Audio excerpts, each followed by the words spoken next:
Have you ever wondered if our free will conflicts with God's divine grace? Are our choices truly our own, or are they guided by a higher power?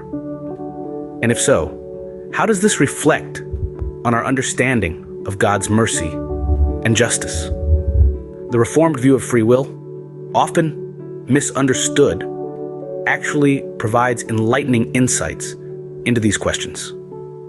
It does not limit God's grace, but rather, it highlights the omnipotence and omniscience of God, putting our own will into perspective. You see, in the grand scheme of things, our will is not as free as God's will. God, being all-knowing and all-powerful, has an overarching understanding and control that we, as humans, simply cannot grasp.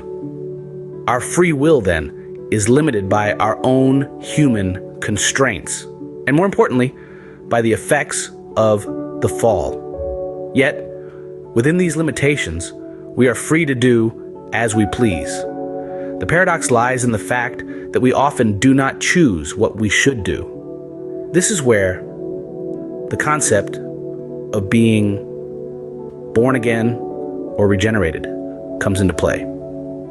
This concept, which aligns with Jesus' teachings to Nicodemus, the crowd, and his disciples, suggests that to truly exercise free will, we need to be set free from the bondage of sin.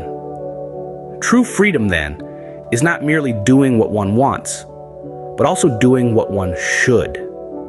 It is through this freedom that we can exercise our free will to do the will of God. In this light, consider the verses from Romans, where it is clearly stated that God chooses to have mercy and compassion on whom he pleases.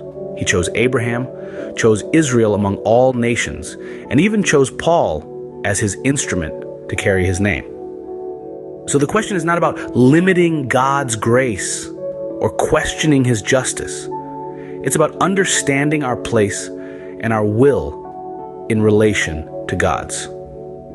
The Reformed view does not deny free will, but rather, it provides a nuanced understanding of it.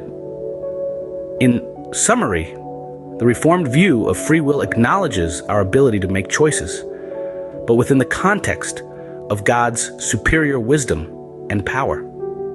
It highlights the need for spiritual regeneration to truly exercise free will. It does not limit God's grace, but instead emphasizes his divine mercy and the freedom he grants us to do his will. So the next time you ponder about free will and God's grace, remember, it's not about questioning the potter's choices, but about understanding that we are his clay, shaped and guided by his divine hands.